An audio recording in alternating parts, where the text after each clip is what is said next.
주제를 밝히고 있습니다.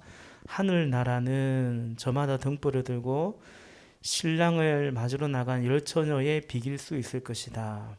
하늘나라에 관한 얘기를 예수님이 하세요. 이게 주제예요.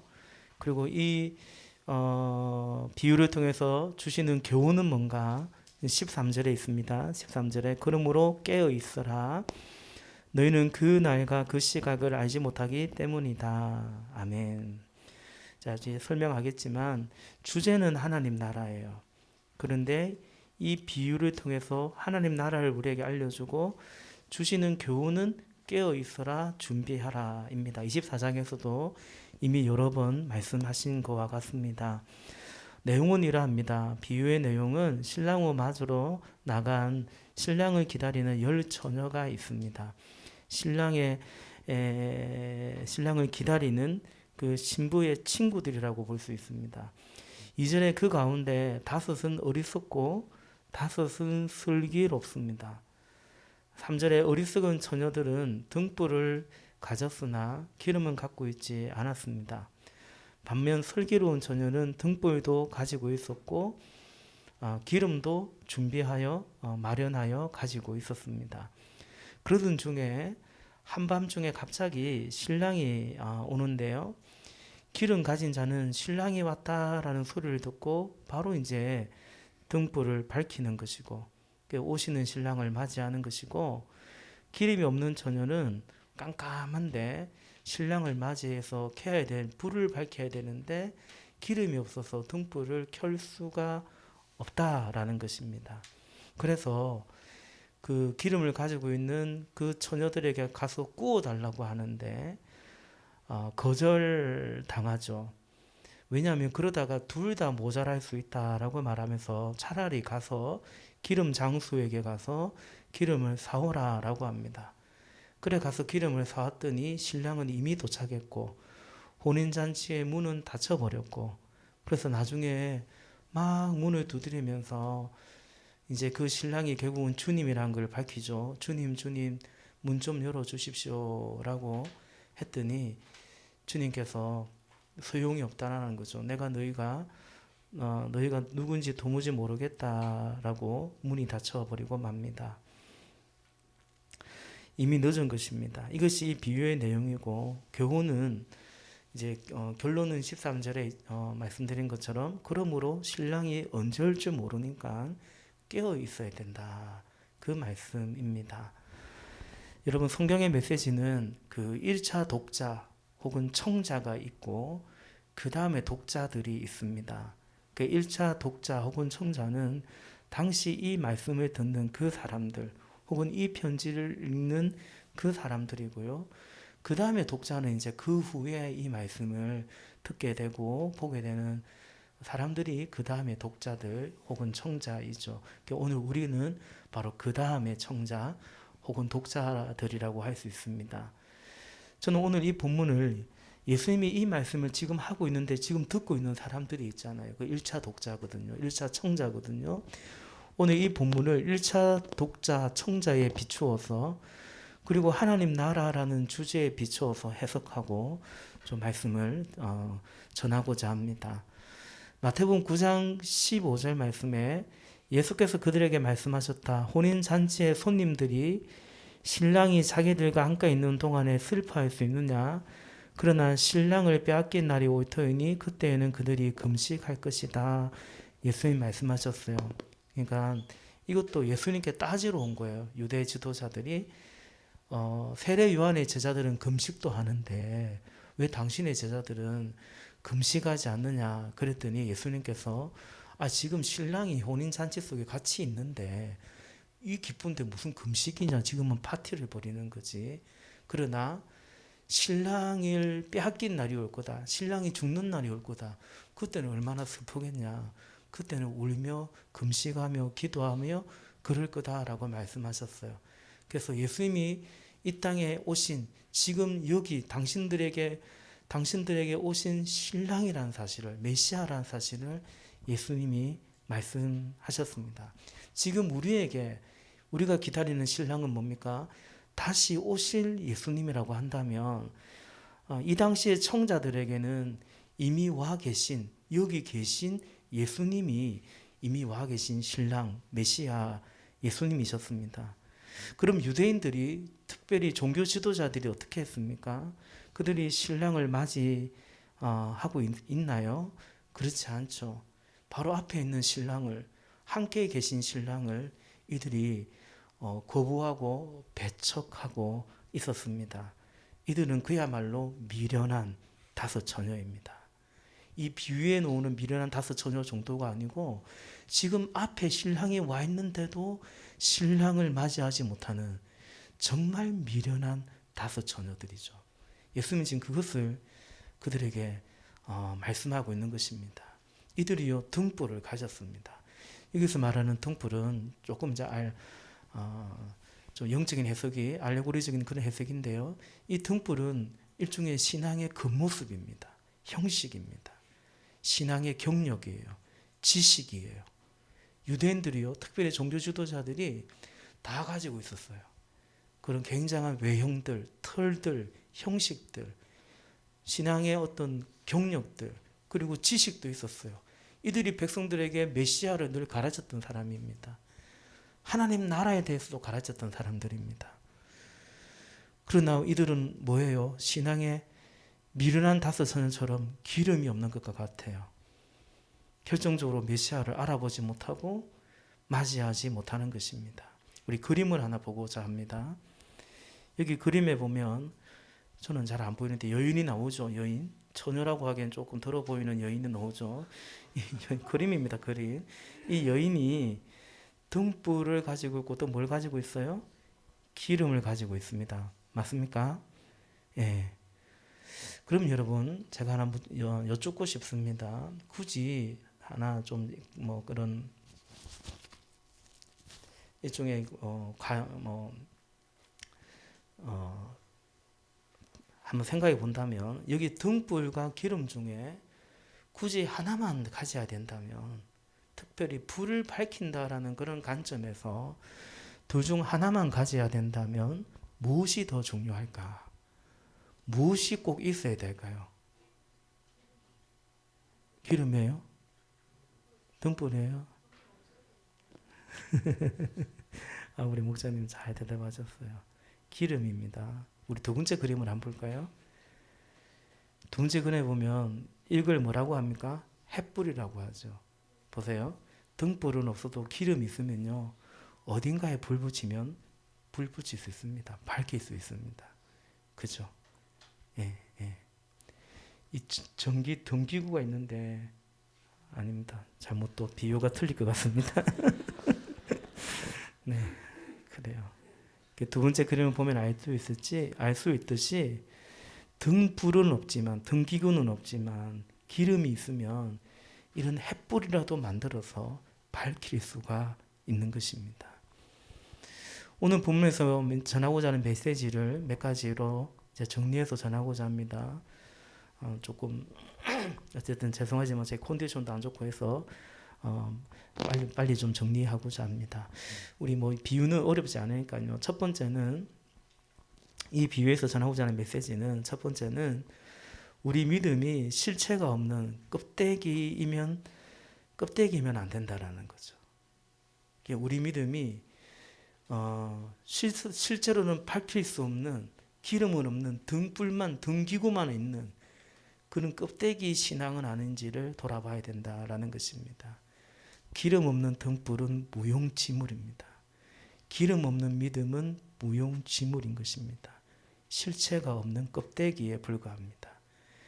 마태복음 5장 13절에 예수님께서 너희는 세상의 소금이니 소금이 만일 그 맛을 잃으면 무엇으로 짜게 하래요?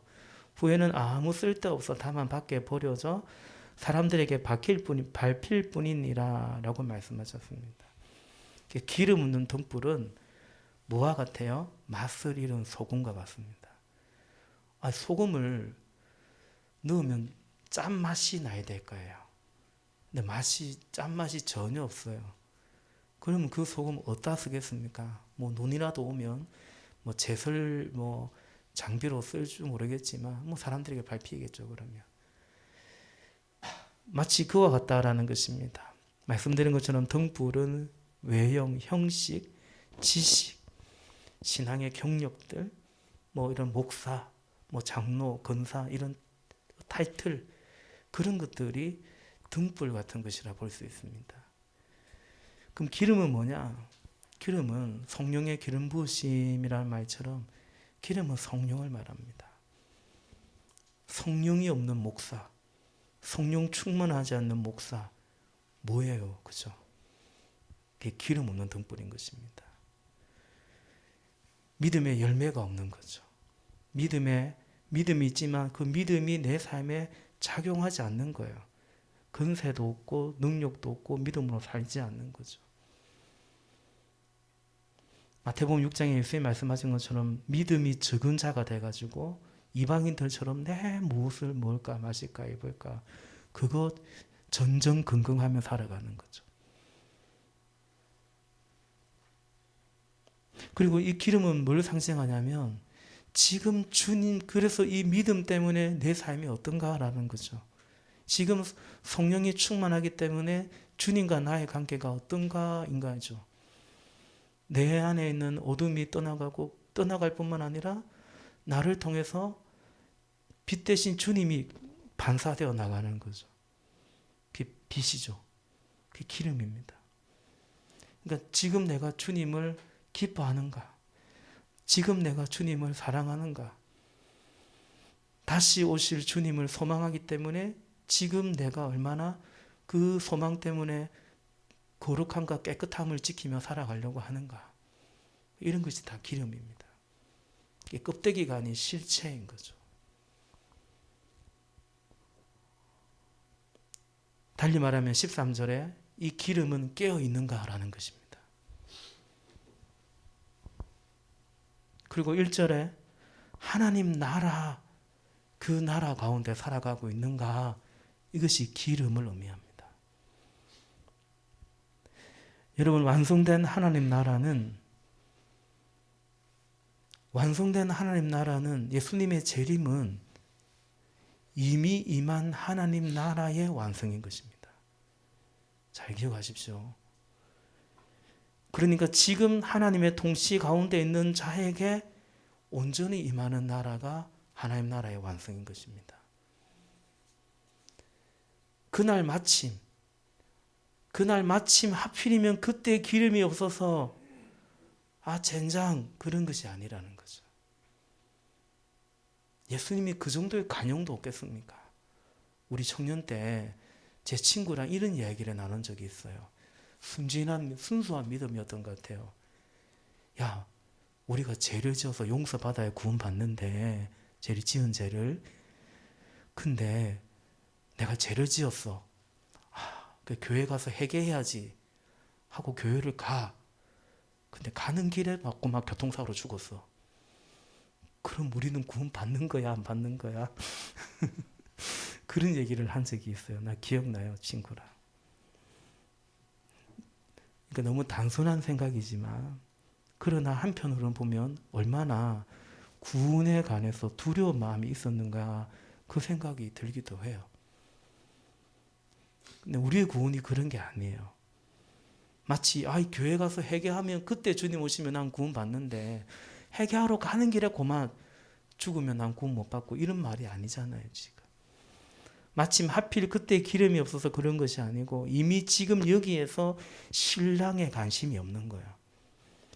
하나님 통치받지 않는 거죠. 예수님과 별로 상관없는 삶을 살아가는 그게 이 미련한 5 처녀였어요. 당시 유대 지도자들이요 입만 열면 메시아 얘기하지만 실제로는 메시아에 관심이 없는 거죠. 그렇지 않습니까? 늘 제사 가지고 제물 받지만 제사장들이 자기들조차도 제사에 관심이 없는 거죠. 그 제물로 자기 배 채우는데 급급했던 거죠. 여러분 그래서 지금 깨어있는 자가 신부로서 살아가는 것입니다. 신랑을 기다리는 신부요 신부의 친구들입니다. 그날은 주님 다시 오시는 그날은 분명 혼인잔치 날이고요. 그러나 이미 우리는 그리스도의 신부로서 그리스도의 약혼자로서 살아가는 것입니다. 이것이 기름을 준비하는 것이고 깨어있는 것이고 그리고 하나님 나라의 백성으로서 이미 영생 안에서 살아가고 있는 것입니다. 우리가 죽음 이후로 예수님 다시 오시면 그때부터 영생이 시작되는 게 아니고 이미 임한 하나님 나라, 이미 임한 예수 그리스도 안에서의 그 영생, 그 영생 안에서 하나님 나라의 완성을 우리는 맛보게 되는 것입니다. 본문의 두 번째 메시지는 그래서 믿음은 주님과의 관계다라는 것입니다. 믿음은 주님과의 관계입니다. 8절과 9절에 기름을 빌려달라고 하는데 빌려줄 수가 없습니다. 믿음이란 그런 겁니다. 믿음이란 빌려줄 수 있는 게 아닙니다. 믿음이란 그 누구로 대신해 줄 수 있는 것이 아닙니다. 빌리 그레함 목사님이 이런 말씀을 하셨습니다. 어느 선교사님이 먼저 하신 말씀이라고 하는데 빌리 그레함 목사님이 말씀하셔서 더 유명해진 말씀인데요. 우리 PPT에 하나님에게는 손자가 없다라는 말이 있습니다. 자녀만 있습니다. 우리는 다 하나님의 자녀여야 됩니다. 그 사람 믿음을 그렇죠. 우리 부모가 하나님께 기도할 때 우리 아들 좀 구원해 줄소, 손자 좀 삼아 줄소, 내 믿음 봐서라도 그렇게 좀 해 줄소. 그게 아니라는 겁니다. 하나님에게 손자는 없습니다. 그도 하나님의 자녀이어야 됩니다. 반대로 부모가 안 믿는다고 해서 우리가 저주받아 안 믿고 그런 거 아닙니다. 간혹 그렇게 가르치는 사람들이 있는데 정말 잘못된 생각입니다. 아브라함이 믿음의 조상이에요. 아브라함 아버지가 우상 만드는 사였잖아요. 그러니까요. 그러므로 여러분 우리는 믿음은 하나님과 나와의 관계라는 사실입니다. 제가 유아 세례를 교육할 때 유아 세례가 이 아이의 구원의 증거일 수 없다. 곧 구원일 수 없다라고 가르치는 이유가 거기에 있습니다. 하나님 자녀가 되기를 간절히 바라는 마음으로 부모가 가르치는 거죠. 기도하는 거죠. 그게 유아 세례의 고백이고 그렇게 유아 세례 받은 자녀가 본인이 이제 신앙 고백을 해서 입교 예식을 하는 거죠. 견신성사를 하는 것입니다. 12절에 신랑이 대답합니다. 나는 너희를 알지 못한다.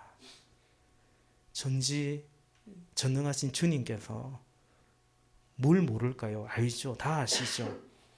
근데 성경에서 안다는 것은 뭘까요? 그냥 정보가 아니라 관계이고 개인적인 것이고 체험적인 것이다라는 것을 의미하기 때문입니다. 메시아에 관해서 여기 유대인들 종교주의자들이 잘 압니다. 그러나 이들이 메시아와 어떤 관계를 맺었습니까? 예수님과 어떤 관계를 맺었냐고요. 거부하고 배척하고 마침내 죽입니다. 그러니까 예수님과 아무 관계, 혼인잔치에 들어갈 수 있는 관계가 결코 아니다라는 거죠. 우리가 예수님을 믿는다는 거, 안다는 것은 이런 것입니다. 예수님의 종이 되는 거죠. 순종하는 것입니다. 지난주에 봤던 것처럼 지혜롭고 충성되고 지혜로운 종이 되는 것이 예수님과의 바른 관계, 그게 믿음입니다. 더 나아가 그렇기 때문에 예수님의 이름으로 소자 하나에게 냉수를 주는 것, 우리의 VIP를 섬기고 전도하고 형제를 사랑하고 허물을 덮어주고, 이것이 여러분 예수님을 아는 것이고 믿는 것이고 예수님과의 관계를 맺어가고 있는 것이고 그게 깨어 있는 거다라는 거죠. 우리 25장 보고 있는데 34절 한번 보죠. 34절부터 40절까지 우리 교독에서 봅시다. 34절 때의 임금은 자기 오른쪽에 있는 사람들에게 말하기를 내 아버지께 복을 받은 사람들아 와서 창세 때로부터 너희를 위하여 준비된 이 나라를 차지하여라. 너희는 내가 죽일 때 내게 먹을 것을 주었고 마를 때 마실 것을 주었으며 약은 대로 있을 때 용서하였고 헐벗을 때 입을 것을 주었고 병들어 있을 때 돌보아 주었고 감옥에 갇혀 있을 때 찾아주었다 할 것이다. 그때 의인들은 그에게 대답하기를 주님 우리가 언제 주님께서 죽이신 것을 보고 잡수신 것을 드리고 목마르신 것을 보고 마실 것을 드리고 나그네 되신 것을 보고 영접하고 헐벗으신 것을 보고 입을 것을 드리고 언제 건지시거나 40절 같이요. 임금이 그들에게 말한다. 나가 진정으로 너에게 말한다. 내가 이게 내 형제 자매 가운데 지극히 보잘것없는 사람 하나에게 한 것이 곧 내게 한 것이다 할 것이다. 아멘. 여기 내 형제 자매 가운데 지극히 보잘것없는 사람 하나에게 한 것이 곧 내게 한 것이다. 그리고 바로 그가 창세 때로부터 너희를 위하여 준비한 이 나라를 차지할 것이다 라고 말씀합니다. 여러분, 이처럼 믿음은 명사가 아니라 동사입니다. 다만 고백이나 슬로건이 아니라 대상이 명확하고 믿음의 대상이 명확하고 그래서 어떻게 사는지 구체적인 삶이 있는 것입니다. 주님을 사랑합니다 해서 멈추지 않고 그 주님의 계명을 따르는 것입니다. 주님을 예배합니다 고백만 하는 것이 아니고 예배하듯이 살아가는 것이고 예배하기 때문에 또한 우리의 것을 드리는 것입니다. 제가 한때 청년들에게 그런 말 한 적이 있는데요. 세상 사람들은 성탄절에 오면 그냥 설레요. 설레고요. 연애하고요. 또 그렇게 커플들은 만나고요. 그럽니다. 근데 신자들도 그래요. 신자들도 예수님 생각 잘 안 해요. 희한하죠. 성탄 예배도 빼먹어요. 성탄 감사헌금 그냥 적당히 해요. 그리고 둘이는 얼마나 그렇게 좋은 데 가서 먹고 마시는지 몰라요. 믿음이란 정말 우리가 예수님을 오신 주님을 기뻐한다면 사실은 우리는 그래서는 안 되지 않겠습니까? 아니 데이트하면 안 된다. 그 뜻은 아닙니다. 주님을 사랑합니다 해서 멈추지 않고 예배합니다 해서 멈추지 않고 그렇죠. 열방을 품습니다. 열방을 위해서 기도합니다. 그게 아니라 지금 내 옆에 있는 한 사람을 VIP로 품고 전도하는 거예요. 그것이 여러분 예수님과의 관계입니다. 그러니까 이 사람들은 우리가 언제 예수님께 그랬습니까? 몰라요. 근데 예수님 말씀하시죠. 너희가 내 이름으로 나를 믿기 때문에 보잘것없는 사람 하나에게 그렇게 한 거, 그건 나에게 한 거라고 주님이 말씀하시는 거죠. 목원을 위해 섬기고 기도하는 그것이 주님을 아는 것입니다. 믿는 것입니다. 실제가 있는 거죠. 메시아의 예수님에 관해서 아는 것이 아니라 예수님과의 관계이고 결국 더 나아가 사람과의 이웃과의 형제와의 관계, 시간과의 물질과의 관계인 것입니다. 그러므로 오늘 우리 믿음이 어떤 믿음인지요. 이것이 이 비유의 핵심이죠. 깨어있다라는 게 뭡니까? 우리 믿음, 내 믿음이 지금 어떤 믿음인가? 믿음은 주님과의 관계니까 지금 주님과의 관계가 내가 어떤가? 나는 그분이 이미 와 계신 그분의 다스림 가운데 이미 임한 하나님 나라를 지금 살아가고 있는가? 이미 임한 그 나라가 결국 주님 다시 오시면 완성될 것인데 그것을 지금 말씀하고 있는 것이죠. 마지막 세 번째 본문의 메시지는 결국 깨어 있어야 하는데 기름을 준비하는 것이고 성령의 기름 부으심 안에 거하는 것인데 그건 다른 말로 하면 뭘까요? 경건하게 사는 거죠. 깨어있는 것은 뭘까요? 경건하게 사는 거죠. 예수님 닮아가는 거죠. 그리고 경건하게 살기 위해서 실제 우리는 어떤 삶을 살아가냐? 경건에 이르기를 연습하며 살아가는 것입니다. 이것이 깨어있는 거예요. 기름을 준비한다는 것은 주님 깨어있다는 것은 경건하게 살도록 경건에 이르기를 연습한다는 걸 의미하죠. 우리를 내버려 두면 여러분 경건하게 살지 않아요. 그래서 경건에 이르기를 계속 훈련해 가는 거예요. 그것이 이 비유에서 중요한 메시지입니다. 바울은 디모데에게 그의 영적인 아들이요. 그리고 에베소 교회 목회자인 디모데에게 그냥 경건해라 그렇게 말하지 않고 경건에 이르기를 연습하라고 하였습니다. 다시 말해서 경건하게 깨어있는 것은 그냥 되는 것은 아니다라는 것을, 그냥 있으면 오히려 우리는 경건과 멀어진다라는 것을 말씀하고 있는 거예요. 이해되시죠? 동의도 되십니까? 자주 말씀드리지만 차든지 뜨겁지 하든지 해라. 그 미지근해서 내가 토할 것 같다. 라오디게아 교회를 향해서 예수님 말씀하시는데 제가 말씀드리잖아요. 미지근해지는 것은 아무 노력 안 해도 돼요. 그만 놔두면 돼요. 뜨거운 거 놔두면 미지근해지고요. 차가운 거 놔두면 미지근해져요. 그만 놔두면 돼요. 우리도 그만 놔두면 경건하게 살지 않고요. 그만 놔두면요. 그냥 육신대로 사는 거죠. 그래서 그러면 깨어있지 않는 거잖아요. 그 깨어있는 것은 경건하게 살아야 되고 경건하게 살기 위해서는 연습해야 된다. 훈련되어 가야 된다라는 것입니다. 믿음의 경주는요 늘 뭘 전제로 합니까? 훈련과 시합이 같이 가는 거잖아요. 그게 경주잖아요. 디모데전서 4장 7절 말씀에 저속하고 꾸미는 이야기를 물리치십시오. 경건함에 이르도록 몸을 훈련하십시오 말씀합니다. 경건의 훈련은 두 가지입니다. 첫째는 차단할 것을 차단해야 됩니다. 저속하고 헛된 꾸미는 이야기들을 물리쳐야 됩니다. 온갖 이야기 다 듣고 막 오만대 다 나뉘고 볼 거 다 보고 그건 경건의 훈련이 아닙니다.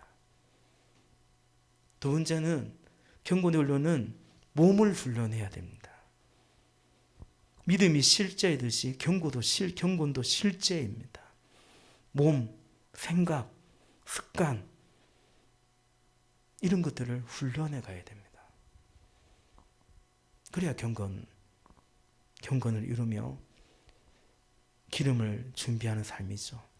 여러분, 하나님은 사랑하는 택한 백성을 사랑하셔서 무엇보다 마지막 날에 살리시기 위해서 훈련하시고 연단하십니다. 어떻게 훈련하십니까? 두 가지 방법입니다. 제가 볼 땐 두 가지입니다. 첫째는 말씀입니다. 디모데전서 말씀처럼 경건에 이르기를 연습하라고 말씀하십니다. 그러니까 여기에 순종해서 우리의 몸을 훈련하면 되는 겁니다. 생각을, 보는 것을, 마음을 지키고 훈련해 가는 거죠. 두 번째, 사랑하시는 자를 훈련해 가시는데 두 번째 하나님이 우리를 훈련해 가는 방법은 뭐냐면 고난입니다. 이 고난은 징계적인 성격도 담겨 있어요. 다시 말해서 앞에 말씀대로 따르지 않으면 고난을 통해서 훈련하십니다. 히브리서 12장 5절과 6절에 또 여러분은 하나님께서 여러분을 향하여 자녀에게 말하듯이 하신 이 권면을 잊었습니다. 권면을 잊었어요. 어떤 권면이었냐면 내 아들아 주님의 징계를 가볍게 여기지 말고 꾸짖을 때 낙심하지 말아라. 그래서 이 권면을 잊은 자에게 주께서는 선하신 사람을 징계하시고 받아들이시는 아들마다 채찍질하신다라는 것입니다. 권면 말씀에 따르지 않으면 이제 징계하시고 훈련하십니다. 이것이 교육이에요. 우리가 그래서 자녀를 교육하는 부모의 마음처럼 사랑처럼 그렇게 주님이 우리를 대하신다고 말하죠. 히브리서 12장 7절 말씀에 징계를 받을 때 참아내십시오. 하나님께서는 자녀에게 대하시듯이 여러분에게 대하십니다. 아버지가 징계하지 않는 자녀가 어디에 있겠습니까? 아멘. 말씀을 맺습니다. 사랑하는 여러분, 문 닫힌 후에 울며 이를 갈며 슬피 우는 일이 결코 없어야 하겠습니다. 아멘이십니까? 그렇다면 지금 우리는 기름도 준비해야 됩니다. 깨어 있어야 합니다. 기회를 엿보지 말고 말씀을 믿고 기다림, 인내의 경주를 해가야 됩니다. 언젠가 제가 대림절에 관한 목회 관람을 쓸 때 그런 말씀 드린 적이 있어요. 그리스도인은 기회를 찾는 자가 아니고 그리스도인은 기다리는 자예요. 그리스도인은요, 말씀을 믿고 주님의 뜻이 이루어지기를, 주님이 다시 오시기를 기다리는 자예요. 혼인잔치를 예복을 준비하는 경건의 삶을 살아가는 거죠. 그러기 위해서 우리에게는 훈련, 경건의 연습이 필요합니다. 가능하면 징계와 연단의 훈련을 너무 선택하지 마시고 말씀에 순종하는 경건한 삶을 살아가는 거죠. 쉬운 말로 좋은 말 할 때 말씀에 순종하는 경건의 삶을. 그래서 꼭 고난이나 뭐 이런 거 해야 그때 가서 우리가 부모들이 아이한테 그런 말 하잖아요. 이 자식이 결국 매를 본다, 매를 벌어. 왜? 사람은 만들어야 되니까. 이 자녀를 길러가야 되니까. 말로 안 되니까 매를 버는 거예요. 하나님 우리를 그렇게 대하신다고 히브리서 12장에 말씀하시거든요. 매를 벌지 마시고 말씀 따라가기를 바랍니다. 누구랑 같이 있는가? 마지막으로 이 말씀만 전할게요. 누구랑 같이 있는가? 우리가 어떤 공동체가 되는가? 이 비유에서 묵상할 때 주시는 또 하나의 깨우침입니다. 5 처녀들입니다. 서로 5이서 마치 뭉쳐있듯이 같이 있어요. 지혜로운 슬기로운 처녀도 그렇고요. 미련한 처녀도 그래요. 같이 미련한 처녀요. 같이 슬기로운 처녀예요. 그래서 여러분 우리가 어떤 공동체인가? 우리 목장이 어떤 목장인가? 우리 목자님들이 어떤 목자들인가? 장로님이 어떤 장로님인가? 이 부족한 종이 목사가 어떤 목사인가? 정말 중요해요. 아무쪼록 같이 잠들지 말고 같이 깨어 있어야 될 줄로 믿습니다.